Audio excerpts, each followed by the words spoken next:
Bring it to Jesse Weber, who's with us right now, NewsNation legal contributor, anchor at the Law and Crime Network. She's certainly got a lot of support, this woman, up in the area. That's not surprising. And to be fair, I would suggest that this public courtroom, they already made the decision even before opening statements in this trial. And it's understandable why, Connell, right? We heard a lot during the course of this trial.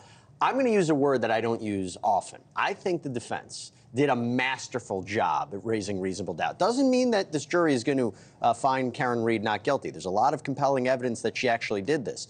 But at poking holes and, you know, this idea of a massive police cover-up, right. You would say, if I said that to you, you'd say, oh my gosh, no way.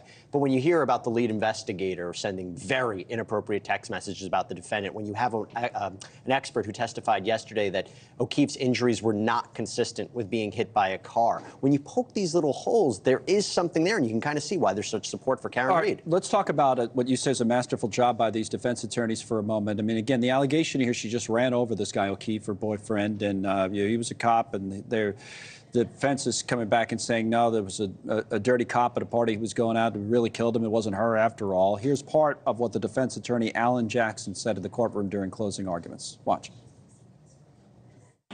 Ladies and gentlemen, there was a cover-up in this case, plain and simple. What evidence do they actually have to prove that that SUV ever hit John? The answer is none. They don't have any. There's no evidence whatsoever. Is that right? Do they have any evidence? There is evidence. It's evidence that they fought against. But again, what we heard a little bit from Alex's reporting, a number of witnesses said, Karen Read said, I hit him, I hit him, I hit him. Now, the other side of saying it is they didn't put that in their official reports. They didn't tell police about that initially. Question mark there. There was GPS data from Mr. O'Keefe's phone that indicated he never went into that house that night. So the idea that he was beat up and left for dead, it would be questionable about that. There was broken taillight at the scene. There was the very odd behavior of Karen Read. And one of the strongest pieces of evidence that the prosecution is relying on is that when they were searching for O'Keefe the next morning in what is essentially a snowstorm, Karen Read spotted his body before anybody else. Is that because she has great vision, or is that because she knew where his body was? Now, the prosecutor, Daniel Wolf, coming back and just saying, basically, forget all these conspiracies. That's not what happened here. Here's part of that from, again, earlier today during the closing arguments. We don't see any discussion or any illusion of any conspiracy, of any framing of the defendant, of any planting of any evidence. No evidence whatsoever. Why? Because it didn't happen. There is no conspiracy. There is no cover-up. There is no evidence of any of it.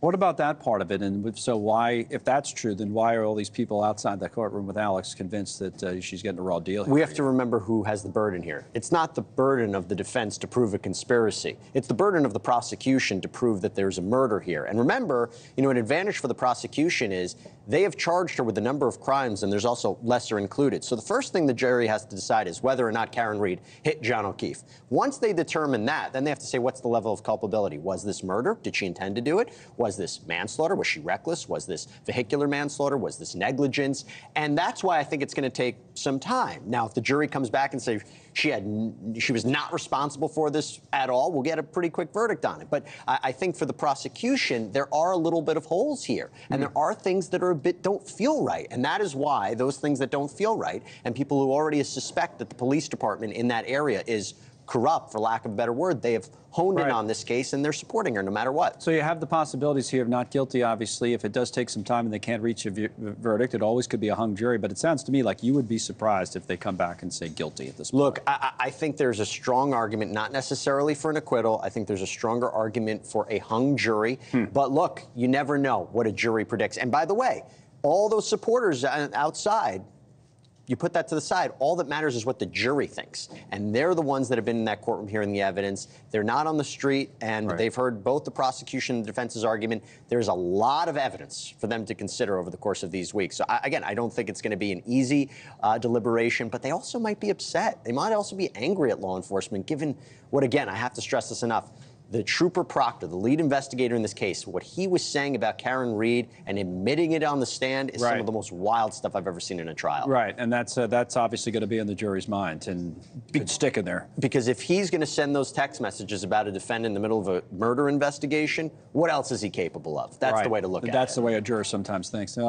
Thanks so much for watching. Just go to joinnn.com to find News Nation on your television provider. And don't forget to click the red subscribe button below to get more of News Nation's fact-driven, unbiased coverage.